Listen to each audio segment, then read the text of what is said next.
Tara mga guys, ato mga manok.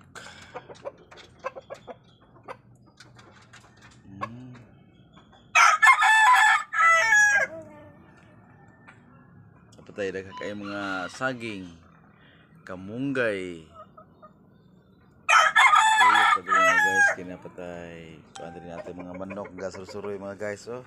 Chicken. Ini atong kuha din lokasyon. Atong lokasyon, ini atong CR mga guys, oh. Oh, limpyo kayo. Very good, napati saging. Para tuyok ta dire sa tuang house. Kay mga manok din ang mga manok. Mga bantris. Oh. Ito tuyok. So, location mga guys. Itong bike mga guys, oh. Ay box. Ari ta dire mga guys, kaya natin abuhan ang ipakita yung abuhan na to. Itong abuhan, magluto ta dire, pwede ta dire manugba.